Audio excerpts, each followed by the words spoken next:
You get that stage. तरावी में भी सुनने वाले कुरान सुने इस ध्यान के साथ कि मैं अल्लाह के सामने खड़ा हूं.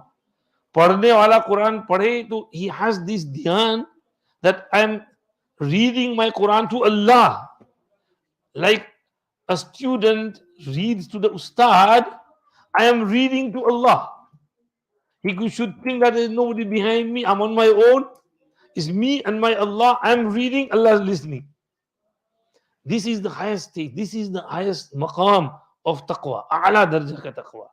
So when you keep your roza properly, what do you get? You reach that stage of the highest level, highest degree of taqwa, where Allah is constantly in your heart, in your mind. You are aware of Allah subhanahu wa ta'ala. Our mashayikh, they used to have this sifat. In Medina Sharif, there was this pious person, Sheikh Abu Amir Rahmatullahi alayh, very pious. He was admired by everyone for his piety, taqwa, zuhd, ibadat, worship. Now what happened was, this man had a beautiful wife. They were sitting together. So the wife was looking in the mirror at her beauty and, boasting like some women do. And she was saying, look at my beauty. Is there anyone in the world who would not fall for my beauty? And her husband said, yes, there is, Abu Amir. And she said, okay, then I'll bet you I'll tempt him. And her husband said, all right, go on then. So she came to the house of Abu Amir. And she said, I want to ask a masala. So he said, all right. They let her in. She said, I want to ask in private. So he said, all right. Now, behind the parda, in the privacy, she just opened her hijab, burqa, opened her beautiful long silky hair, and she said, I don't want to ask any masla. I want to sleep with you. Muhammad is shocked. He just kept on looking down. And he said, tell me, if Malakul Maut came at this moment to extract your soul, would you think of that sin? And she said, no. If you were in your grave and Munkar Nakir came to ask you questions, would you think of that sin? She said, no. If you were on the day of judgment standing in the court of Allah and Allah is interviewing you, would you think of this sin? And she said, no. And he said, then Allah ki bandi, you're going to go through these stages. Fear Allah. Allah is watching you. Allah is looking at you. Do you not know? Are you not aware of the presence of Allah? How can you think of this sin? And she burst into tears. She started shaking and crying. She covered herself, came back home, and she was crying. And she just changed completely to another stage. She had the fear of Allah in her heart. Perhaps it was the tawajjuh and attention of Sheikh Abu Amir. She just started worshipping Allah day and night. Wouldn't eat properly, wouldn't sleep properly, and ibadat, tasbih, tilawah, zikr, fikr, crying, khawf, fear of Allah. Oh Allah, forgive me. Oh Allah, I shouldn't have behaved in this way. I shouldn't have tried to tempt him. It was my mistake. Oh Allah, forgive me. So her husband said, my wife was a beautiful bride. I bet with her and sent her to Abi Amir, and he turned him into a nun. वो बेहतरीन शहजादी और बीवी थी मेरी, उसने उसको राहिबा बना दिया. वो तो राहिबा हो गई, मॉन्ग जैसी, नन जैसी हो गई. अब रात भर इबादत करती है, दिन भर इबादत करती है. मेरी बीवी खराब कर दी अबू आमिर ने. तो ये we need to have that awareness of Allah. हमारे दिमाग में अल्लाह होने चाहिए. This is the highest level of taqwa. This is why Allah is telling us to fast. لَعَلَّكُمْ تَتَّقُونَ. Fast so that you may get taqwa in your heart and mind.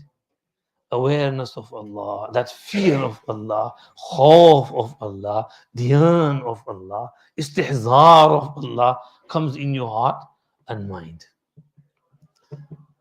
I was listening to this clip of Mufti Taqi Usmani Sahab, Hafizahullah, Daman Barakatuhu, and he was saying, by Ramzan is given to us so that we can do certain things, we can avoid certain things. And when we behave properly, we reach that level of taqwa which is desired of us. And he says, on the do's and don'ts, on the don't side, what you shouldn't do, if we ponder for a moment that whilst we are fasting, we give up many halal things. Food, drink, apple, orange, banana, sharbat, Pepsi, Coke, halal. But because you're fasting, you can't consume it. Your wife is halal for you. But because you're fasting, then during the day you can't touch her. So when in fasting we have to avoid and stay away from halal things. So imagine how much we should stay away from haram things. Sins of the eye, unlawful gazing. Sins of the tongue, ghibat. Sins of the ears, listening to songs. And na'udhu billah, sins of the private parts, zina. You have to stay away from these major sins. If you commit these sins in Ramzan as well, then what is the point of Ramzan?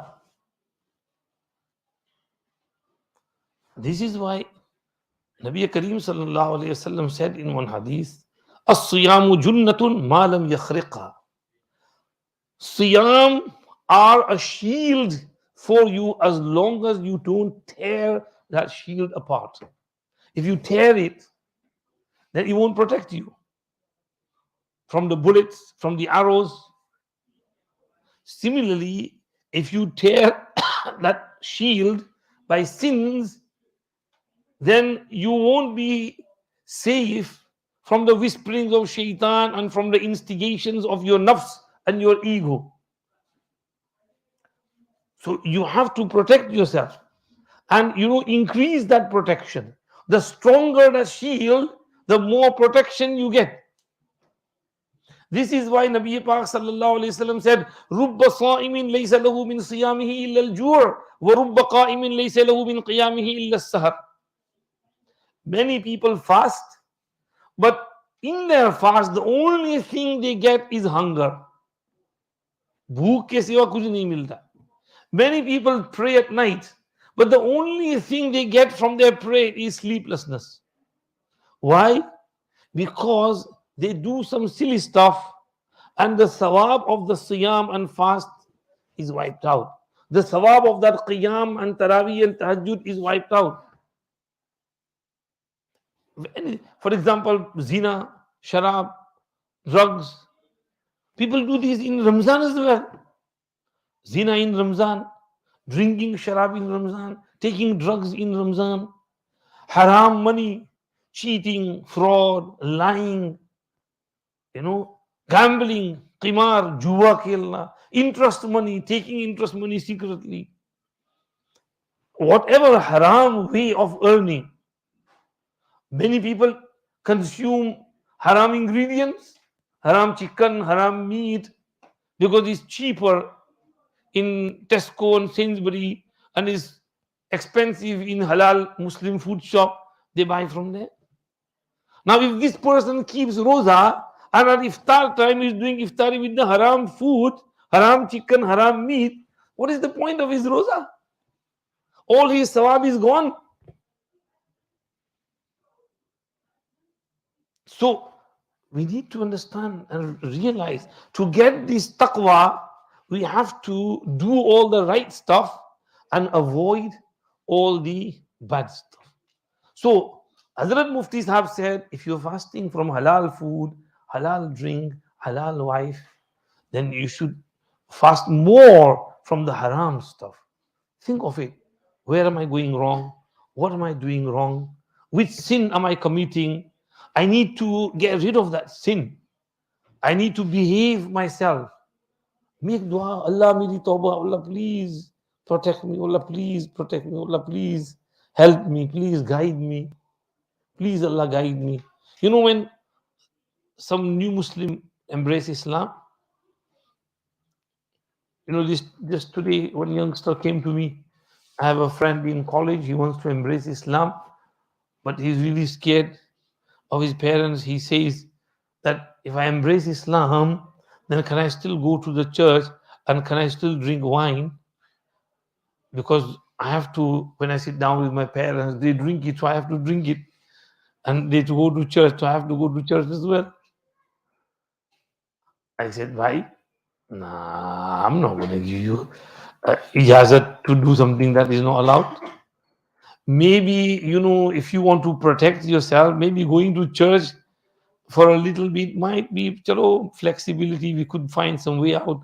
But wine and sharab, I can't make that halal for you. Sometimes you have majburi, you go to church and you read astaghfirullah, tawbah, tawbah. And then I said, you know something, when he embraces Islam, his heart is going to be really clean. He is going to be like that newborn baby. Allah is going to give him a fresh start. No sins on him. Now, if he commits the sins, immediately then his sins start going there, so that nuraniyat, ruhaniyat which he will get of Islam and Iman is going to fade away very quickly. The effects of the sin, the dark patches of the sin will cover his heart, and he might go back to his old ways and lose his Iman as well.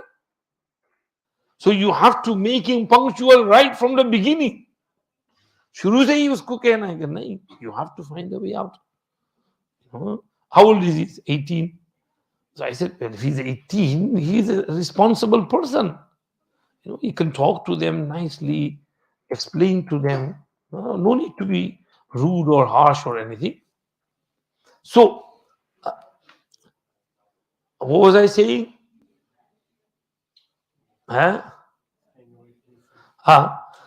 Staying away from sins is of utmost importance. गुनाह से बचना बहुत जरूरी. You know, एक हदीस में सल्लल्लाहु अलैहि वसल्लम ने फरमाया, इत्तक़िल महारिम तकुन अअबदन नास. Stay away from haram things and you will be the greatest worshipper among the people. You know, on one side we have a person who does lots of worship, but he does some haram things as well. On the other side we have a person who just does his farais and wajibat, sunnat. He can't do too much nafil ibadat, but he is staying away from everything that is haram. Tell me, whose ibadat is more, the first person or the second person? The second person. Because the first person, though he is doing lots of ibadat, but his sins are getting rid of all his ibadat. His example is like a person who's got a bucket with holes. He goes to the river, fills it up and comes, but by the time he gets to his house, the bucket is empty. So he's filled the bucket, but the holes make it empty. Similarly, he's filling his amal nama with amal, but his sins are emptying that amal nama. He won't have any ibadat left. On the day of Qiyamah, he will be muflis, he'll be bankrupt, he'll be a pauper. His nikis will be given out to those whom he abused, insulted, backbited, slandered, swore at, and who he hit and smacked or injured or killed or murdered. All those people will be given his neki one after the other, one after the other, and his mountain like nekis will all fade away and go in their amal nama, in the hisab kitab. And if he's got no nekis left and hisab is still left, their sins will be taken and put on his shoulders. And he, along with his own sins and their sins which he incurred, will be thrown into the fire of Jahannam. This is why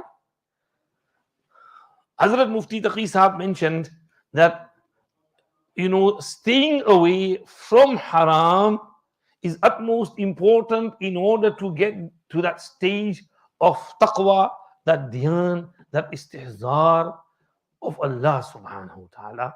Allah is watching me, Allah is with me, Allah is looking at me, Allah is present, Allah is here wherever you are. وَهُوَ مَعَكُمْ أَيْنَمَا كُنْتُمْ وَنَحْنُ أَقْرَبُ إِلَيْهِ مِنْ حَبْلِ الْوَرِيدِ. May Allah give us this realization.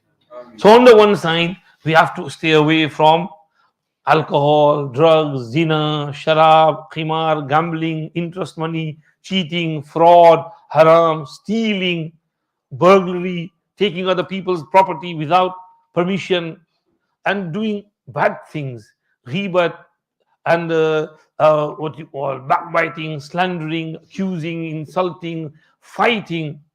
Nabi Pak Sallallahu Alaihi Wasallam said, when you're fighting, don't argue. Sorry, when you're fasting, don't fight and argue with other people. If someone tries to quarrel with you, then tell him, Inni Saim, I've got roza, don't fight with me. But don't answer back, don't retaliate, keep your cool in the state of fasting, especially for the first few rozas, because the roza will get to your mind, brain, especially in the evening after Asr namaz, especially those who smoke. और cigarette याद आएगी शाम को, तो cigarette जो है परेशान कर देगी, तो उस वक्त जो है दिमाग ऊपर चढ़ जाएगा, तो बीवी पर भी गुस्सा कर बैठेंगे और कोई दोस्त तो उसके साथ भी लड़ाई कर बैठेंगे. तो पहले दूसरे तीसरे रोजे को you have to keep your cool, or in the evening you have to control yourself properly. So this is the meaning of Ya ayyuhalladhina amanu kutiba alaykumus siyam kama kutiba alal ladhina min qablikum la'allakum tattaqun. This is the ayat of Surah Baqarah. बस ठीक है, enough हो गया इतना. अल्लाह पाक हमें अमल की तौफीक नसीब फरमाए. वैसे हमने सूरह फातिहा भी read, सूरह फातिहा we have one whole book on tafseer of Surah Fatiha. You can take it from office inshallah. And then Surah Baqarah, we need to write on Surah Baqarah inshallah. Surah Baqarah is a huge, massive surah with lots of ahkam. If you want to listen to tafsir of Surah Baqarah, come here on Tuesdays. We are doing tafsir of Surah Baqarah. We've got to listen to Wallu, half of the surah inshallah. If you want to listen to the full surah, you can go on to the podcast of Prince Ghazi. And we have reached the tafsir of Surah Yusuf, alhamdulillah. Surah Yusuf is finished. We are on Surah Raj, 13th Sipara. And all 13 Siparas, half-hour podcast tafsir is there. You can listen to that tafsir, inshallah, and benefit from there. May Allah subhanahu wa ta'ala give us tawfiq to read the Quran, understand the meaning and message of Quran, and practice upon the guidance of Quran Sharif. What I was mentioning, I forgot, that new Muslim boy. When a person would embrace Islam, Nabi Pak Sallallahu Alaihi Wasallam would instruct him to start praying namaz straight away. And he would tell him this dua, 5 duas. Allahumma firli, warhamni, wa'afini, warzuqni, wahdini. Oh Allah, forgive me, have mercy on me, give me peace, safety and security, and give me rizq, money, and guide me. The other day I was in Barbados, and there's this new Muslim gathering. So I went, I was invited to say a few words. So I said a few things, and I said, when a new Muslim would embrace Islam, Huzur would teach him this dua, and Huzur would say, Warzuqni, give me money. So one of the new Muslims, he burst into laughter. Ha ha ha. He said, are you alright, bhai? Did I say something wrong? He said, no. When we used to go to church, they always used to tell us that money is bad thing. And you're telling me that the Prophet said, give me money. So if money is bad thing, then why did the Prophet make dua for money? I said, my friend, money is bad when it comes in a bad way and it's spent in a bad way. If you steal someone's money, if you cheat, fraud, then that is bad. And if you spend it in bad places, then that is bad. Otherwise, money in itself is a good thing. That's why Prophet ﷺ is asking, Warzuqni, give me rizq. Rizq means sustenance, rizq means money. So If you earn it in a proper way, halal way, through your blood and sweat, money is good. Allah said, وَإِنَّهُ لِحُبِّ الْخَيْرِ لَشَدِيدٌ وَالْعَادِيَاتِ ضَبْحًا میں اس معنی انسان کو خیر یعنی مال کی محبت بہت شدید ہے. انسان very dearly really loves money, wealth. So we have that love is good. Allah said حُبِّ الْخَيْرِ because money in itself is good. Because if you have money, then you can spend in the path of Allah, charity, zakah, sadaqah, lillah. Spend. You can earn lots of neki and hasanat. If you don't have money, you're poor, you can't do many things. So money in itself is a good thing, if provided you earn it in a proper way, you spend it in the right place. So these are the 5 du'as. We'll conclude on this. Again, we should make these du'as as well. Imam Ahmad Rahmatullah says, make this dua in bayna sajdatayn, between the 2 sajdas. Allahumma ghfirli warhamni wa'afini warzuqni wahdini. Allahumma ghfirli warhamni wa'afini warzuqni wahdini. بہت اچھی دعا ہے. تو new مسلم کو when they embrace Islam, فٹافٹ اسی وقت اس کو نماز پڑھانی ہے. غسل کر کے آنا گھر سے, پہلی صف میں نماز پڑھنا, کلمہ پڑھایا. بعض جگہوں پر میں نے دیکھا اس کو بڑی مسجد میں تراویح کے بعد یا عشاء کے بعد تراویح سے پہلے کلمہ پڑھاتے ہیں اور پوری مسجد تکبیر اللہ اکبر تکبیر اللہ اکبر. پھر اس نیو مسلم کو اس کے فرینڈ باہر لے جاتے ہیں گاڑی میں بیٹھ کے چٹ چاٹ کھانے پہ. اللہ نماز تو پڑھا, عشاء نماز ابھی اس نے کلمہ پڑھا دی, عشاء فرض ہو گئی اس پر, اس کو عشاء پڑھاؤ نہیں, نماز نہیں پڑھاتے. رمضان ہے, روزہ رکھو, روزہ بھی نہیں رکھواتے اس سے. ارے بھائی اس کو فوراً عمل شروع ہو جانا چاہیے, immediately. Even if he doesn't know anything, he has to pray the گونگی نماز, دم نماز. نہ اس کو اللہ اکبر آتا ہے, نہ سبحان ربی العظیم آتا ہے, نہ تحیات آتا ہے, نہ السلام علیکم آتا ہے, کچھ بھی نہیں. تو اس کو بولو just stand with me and do what I'm doing. ویسے نیو مسلم کو اس نے, وہ نیو مسلم کو اپنے ساتھ کھڑا کیا کہ do what I'm doing. تو نماز میں اس نے یوں کھجایا تو وہ بھی سر کھجانے لگا کہ سمجھا یہ بھی کوئی پارٹ آف نماز ہوگا. اس بیچارے کو کیا پتا کہ یہ تو ویسے ہی کھجا رہا ہے, کر رہا ہے, سمجھا یہ بھی کوئی نماز کا کام ہوگا. تو ایسے بھی بیچارے بولے بالے ہوتے ہیں. تو نیو مسلم وہ بہت اچھا ہے ماشاءاللہ, لیکن ان کو کچھ نماز بھی سکھاؤ, دعائیں بھی سکھاؤ, انگلش میں دعا سکھاؤ, تاکہ وہ بیچارہ لائن پر رہے.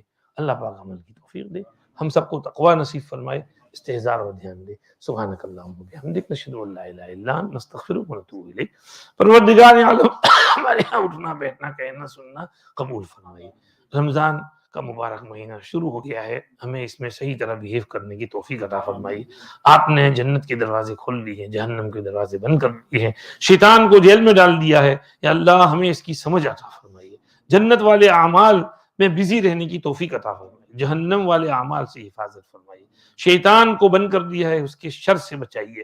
اللہ نفس کے شر سے بچائیے, ماحول کے شر سے بچائیے, بری عادتوں کے شر سے بچائیے, اچھی عادتیں اور اچھی خصلتیں نصیب فرمائیے, اچھے عمل کی توفیق عطا فرمائیے. رمضان کو ہم سب کے لیے خیر اور برکت اور ہدایت اور عفو اور صفا اور عافیت اور آپ کا قرب, آپ کی محبت, آپ کی معرفت کے حصول کا ذریعہ بنائیے.